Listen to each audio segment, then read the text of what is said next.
मैं किसी से नफरत नहीं करता हूं। किसी मैन ऑफ गॉड के गिरने से मैं खुश नहीं हूं। एक असली मैन ऑफ गॉड किसी के भी गिरने से खुश नहीं होगा, यह उसकी निशानी होगी। अगर वो खुश है, वो खुद भी असली मैन ऑफ गॉड नहीं। आज जो पंजाब में चल रहा है, मैं आपको वीडियोस नहीं दिखाऊंगा, क्योंकि मैं किसी से नफरत नहीं करता हूं। किसी मैन ऑफ गॉड के गिरने से मैं खुश नहीं हूं। वचन कहता है कि जब शाऊल गिरा तो दाऊद रोया, और एक आदमी आया शाऊल दाऊद के पास, कहता ये कंगन पहचान। कहता किसके हैं? कहता शाऊल के। कहता वो लेटा हुआ था, उसका प्राण नहीं निकल रहा था। उसने कहा अपनी तलवार से ये मुझे खत्म कर दे, तो मैं उसे खत्म करके आया। ये सोच के कि दाऊद बहुत खुश होगा कि देखो जी, आपका जो नफरत करने वाला था ना, वो मर गया। पर बाइबल कहती, दाऊद ने कहा तू कहां का है, कहां से आया है? तूने जो शाऊल को मारा, अब तू मारा जाएगा। चाहे शाऊल पर से आत्मा उठ चुका था, पर दाऊद तब भी प्रसन्न नहीं था कि शाऊल गिरा। एक असली मैन ऑफ गॉड किसी के भी गिरने से खुश नहीं होगा, यह उसकी निशानी होगी। अगर वो खुश है, वो खुद भी असली मैन ऑफ गॉड नहीं है। चाहे वो गलती है चाहे नहीं है, चाहे वो अपनी मिस्टेक से गिरा हो, यह बात नहीं है। शाऊल अपनी मिस्टेक से गिरा, लेकिन दाऊद तब भी खुश नहीं था, और उसने कहा हे योनातन, हे शाऊल, तेरी तलवार, तेरी ढाल बिना तेल लगाए रह गई। यानी तू अनॉइंटिंग से बाहर हो गया, तू परमेश्वर की इच्छा से बाहर हो गया, और तू मारा गया। और उसने विरोधियों को भी मैसेज दिया कि हे उन औरतों को, कि तुम प्रसन्न ना हो, तुम खुश ना हो। कितने मेरी बात को समझ रहे हैं? हमें प्रार्थनाएं करने की जरूरत है एक दूसरे के लिए। और अगर मैं आपको वीडियोस नहीं दिखाऊंगा, अगर आप मेरी 1 साल पुरानी वीडियोस देखें 2024 की, आपको बता दिया गया था कि बड़े बड़े channels, Hindi news channels documentaries बनाएंगे। जाओ देखो 1 साल पुरानी वीडियो, मैं नहीं दिखाऊंगा, आप देखो। नहीं तो कोई बोलेगा कि मैं कोई नफरत कर रहा हूं या मैं कोई एजेंडा चला रहा हूं।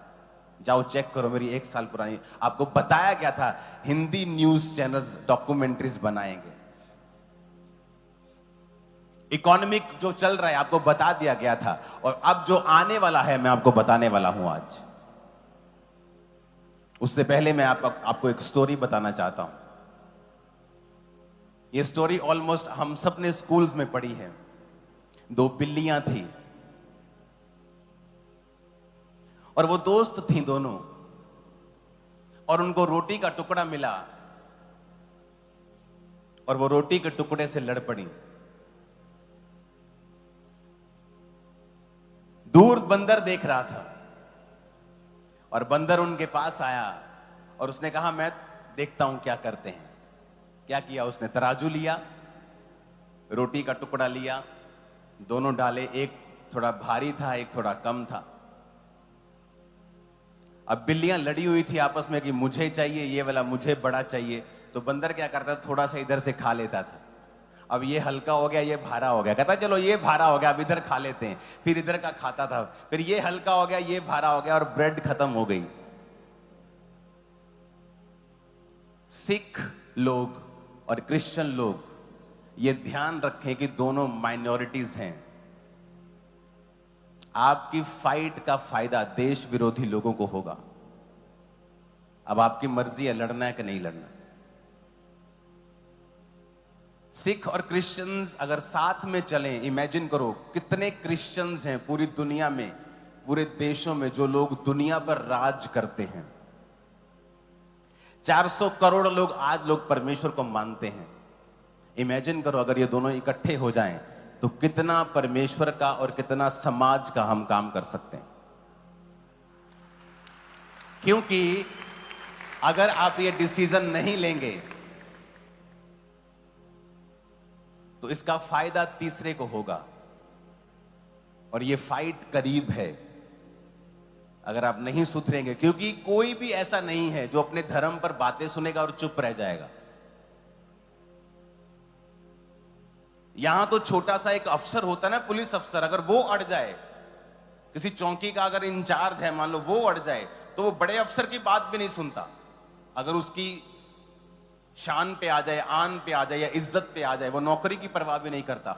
तो इतना बड़ा धर्म जिसे 400 करोड़ लोग फॉलो करते हैं, क्रिश्चियनिटी जो दुनिया का सबसे पुराना धर्म है, वो अपने पे बात कैसे सुन सकते हैं?